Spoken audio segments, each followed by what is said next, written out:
Hello everyone. एक छोटा सा कंफ्यूजन है बच्चों को कंसोलिडेशन चैप्टर में। प्रेफरेंस शेयर कैपिटल अगर सब्सिडरी की बुक्स में आ रहा है और पेरेंट ने उसे एक्वायर किया है तो उसका ट्रीटमेंट क्या करेंगे, क्योंकि सितंबर 25 में इसका क्वेश्चन आया था और पास्ट में ओल्ड कोर्स में भी मैंने देखा है कि कंसोलिडेशन में एक बार प्रेफरेंस शेयर कैपिटल का एडजस्टमेंट आता है तो रिपीटेटिव आता है, प्लस भले ही डिस्क्रिप्टिव बहुत सारे स्टूडेंट लास्ट में ट्राई करते हैं। एमसीक्यू तो आ ही सकता है इसके ऊपर, और एमसीक्यू कंसोलिडेशन के आते ही हैं, तो हमें समझना जरूरी है। तो इंस्टीट्यूट ने क्या किया, अपने सजेस्टेड आंसर में उसका जो ट्रीटमेंट दिया हुआ एज पर इंडेस नहीं है। तो मुद्दा यह है कि हम इंस्टीट्यूट का ट्रीटमेंट फॉलो करें या इंडेस का ट्रीटमेंट फॉलो करें, क्योंकि अगर एग्जाम में आ गया तो हमें अब तो मार्क्स पक्के मिलना चाहिए, तो उस तरह से गाइड कर दीजिए। तो सबसे पहले कहानी कहाँ से शुरू हो रही है आप ये समझ लो, फिर मैं आपको ट्रीटमेंट बता दूंगा क्या करना है, बाकी की बातें बाद में। अभी मुद्दे की बात की, एग्जाम में क्या करोगे आप। सितंबर 25 में क्वेश्चन आया, Z limited parent R limited subsidiary जिसकी 360 की शेयर कैपिटल, जिसमें 60 का प्रेफरेंस शेयर कैपिटल। इस 60 के प्रेफरेंस शेयर कैपिटल में 60 लाख में आर लिमिटेड के 22,50,000 की फेस वैल्यू का कैपिटल पेरेंट जेड लिमिटेड ने एक्वायर किया है 54 लाख पर। अब टेक्निकली इंडेस 103 अगर आप पढ़ते हो तो वो कहता है कि परचेज कंसिडरेशन में जो कंसिडरेशन आपने ट्रांसफर किया प्लस पुराना अगर आपके पास कोई इक्विटी इंटरेस्ट है तो उसकी fair value on date of acquisition को पीसी माना जाता है। पुराना इक्विटी इंटरेस्ट, ना कि equity share capital. Conceptual framework में भी डिफाइंड है, इक्विटी में इंक्लूड और will include preference share also if it is equity classified. इस क्वेश्चन में आप देख लीजिए कि हम जो बात कर रहे हैं सब्सिडरी के प्रेफरेंस शेयर कैपिटल की, ये किसका पार्ट है, शेयर कैपिटल, जो कि इसके अंदर दिखाया है तो इक्विटी, तो ये इक्विटी क्लासिफाइड है, कोई डाउट नहीं है। तो इंडेस के अनुसार भले ही आपको कंट्रोल सिर्फ इक्विटी शेयर से मिलता है, लेकिन पीसी में आप क्या काउंट करते हो, उसके इक्विटी इंटरेस्ट में आपने जो भी पैसा लगा रखा है वो सारा काउंट करते हो। तो कोई भी उसका ऐसा स्टेक आपने एक्वायर किया है सब्सिडरी का जो आज ऑर्डिनरी शेयर नहीं है, उससे कंट्रोल नहीं मिल रहा है आज, बट अगर वो इक्विटी क्लासिफाइड है तो पीसी में ऐड होना चाहिए। ये चीज अपन जन्मों जन्मांतर से पढ़ते आ रहे हैं, कई सालों से पढ़ते आ रहे हैं। भले ही इंस्टीट्यूट के मॉड्यूल में इस तरह का कोई डिस्कशन नहीं है, पर क्योंकि इंडेस है तो हम इसको रेगुलर बैचेस में एटलीस्ट कवर करते हैं, जिसमें हम पूरा डिस्कशन करते हैं। और ये वही डिस्कशन है, मैं ब्रह्मास्त्र का आपका एक्सट्रैक्ट बता रहा हूँ, अभी अपने को इस पे जाने की ज़रूरत नहीं है। हम तो इसमें प्रेफरेंस डिविडेंड भी अगर अरियर्स में होता है क्या होता है तो वो सब डिस्कस करते हैं, हालांकि इस क्वेश्चन में वो एडजस्टमेंट नहीं था। चलिए, तो हमें क्या करना चाहिए, इसे आइडियली एज पर इंडेस पीसी में ऐड करना चाहिए डेट ऑफ एक्विजिशन पे, फेयर वैल्यू पे। और जो हमने होल्ड नहीं किया, एनसीआई ने होल्ड किया है, उसे एक तरह की नॉन क्वालिफाइंग एनसीआई मान के fair value on date of acquisition पे ऐड करना चाहिए। इस क्वेश्चन में फेयर वैल्यू नहीं दी है तो उन्होंने क्या किया, फेयर वैल्यू की जगह फेस वैल्यू कंसिडर कर ली। चलो ठीक है। अब इंस्टीट्यूट ने सॉल्यूशन जो बनाया उसमें एनसीआई तो ऐसे ही ट्रीट किया, लेकिन जो पेरेंट के पास है उसका ट्रीटमेंट पीसी में ऐड करने की बजाय, अगर पेरेंट के पास सब्सिडी की कोई लाइबिलिटी होती है, डिबेंचर वगैरह, तो उसका जो ट्रीटमेंट होता है कि हम उसे एक्सटिंग्विश कर देते हैं, यानी कि हमारा पेरेंट की बुक्स में जो इन्वेस्टमेंट इन डिबेंचर या लाइबिलिटी ऑफ सब्सिडी है उसे हटा देते हैं, और उसका जो कैरिंग अमाउंट फेस वैल्यू आ रहा है किसकी बुक्स में, सब्सिडी की बुक्स में, वो हटा देते हैं और डिफरेंस को गेन लॉस मान लेते हैं और उसे रिटेन्ड अर्निंग प्रॉफिट लॉस से एडजस्ट कर देते हैं। इन्होंने ये किया। इन्होंने क्या किया, इसे ऑफसेट कर दिया with the cost of acquisition.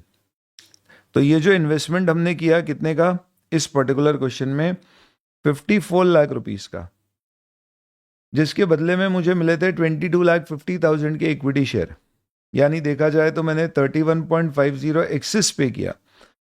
ये मेरे पीसी में ऐड करने की बजाय इंस्टीट्यूट ने इसे रिटेन्ड अर्निंग से loss on cancellation of preference share करके माइनस कर दिया, और पीसी के कैलकुलेशन में इन्होंने इस कॉस्ट को ऐड नहीं किया।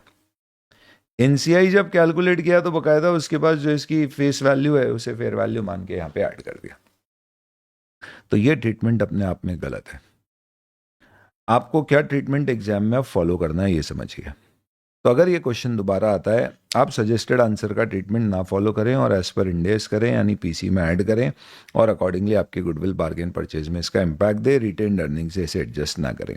सर आप क्या कॉन्फिडेंटली बोल सकते हो कि हम इंस्टीट्यूट के आंसर को फॉलो ना करके इंडेस फॉलो करें? बिल्कुल, क्यों, उसका रीजन बताता हूं, इसी क्वेश्चन में इसका आंसर छुपा हुआ है। इस क्वेश्चन में एक और एडजस्टमेंट था इंटेंजिबल एसेट्स का, जिसमें कहा गया कि आल लिमिटेड की 45 की इंटेंजिबल एसेट है, और ये क्या है इंटेंजिबल एसेट, गुडविल है। अपन क्लास में डिस्कस करते हैं कि सब्सिडरी की गुडविल, और ये भी सालों साल से डिस्कस करते आ रहे हैं कि सब्सिडरी की गुडविल जब हम कोई कंपनी एक्वायर करते हैं तो उसकी अगर गुडविल होती है तो उसे हटा देते हैं, नेट आइडेंटिफाइबल एसेट में शामिल नहीं करते, क्यों, क्योंकि वो आइडेंटिफाइबल एसेट नहीं। तो PC plus NCI minus identifiable net asset में गुडविल अगर कोई सब्सिडरी की है तो उसे एक्सक्लूड करते हैं, और फिर हम फ्रेश गुडविल या बीपीजी कैलकुलेट करते हैं। तो उस लॉजिक से इस पर्टिकुलर सॉल्यूशन में इंस्टीट्यूट ने ऐसा ही सॉल्यूशन दिया, और इन्होंने क्या किया, जब कैलकुलेट किया आइडेंटिफाइबल नेट एसेट, जिसे इन्होंने लिखा है नेट आइडेंटिफाइबल एसेट नेटवर्थ, तो कैसे निकालते हैं, share capital plus reserves and surplus minus, इन्होंने क्या किया, गुडविल हटा दी, ये बोल के कि फेयर वैल्यू नहीं है, ऐसा नहीं है, फेयर वैल्यू नहीं है इसलिए हटाते क्योंकि आइडेंटिफाइबल एसेट नहीं है। हालांकि इन्होंने बाद में दिया ऑल्टरनेटिव ट्रीटमेंट चलेगा, वो क्यों दिया, इनकी पुरानी गलती छुपाने के लिए।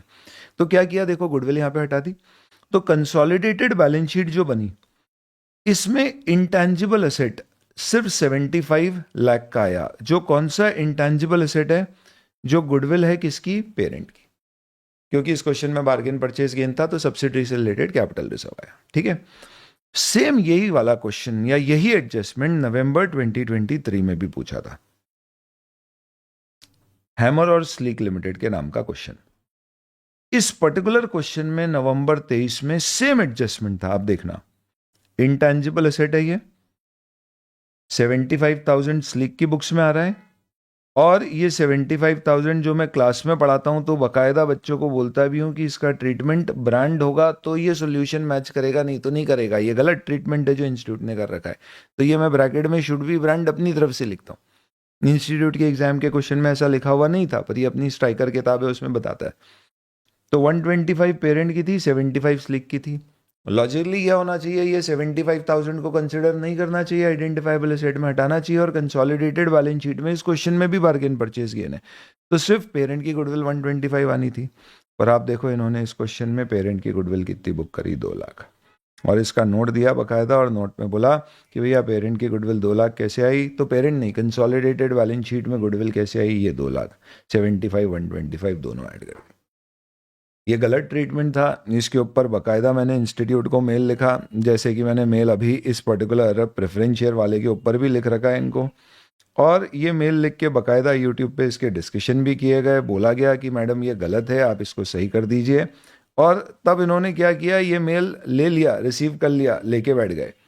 इसके ऊपर इन्होंने किसी प्रकार का क्या नहीं किया, कोई कमेंट नहीं किया, रिस्पॉन्स नहीं दिया, एक्सेप्ट कि इन्होंने बोल दिया कि भैया ये जो गुडविल का ट्रीटमेंट है स्टडी मटेरियल, एजुकेशन मटेरियल के कुछ कुछ के अनुसार बेस्ड है।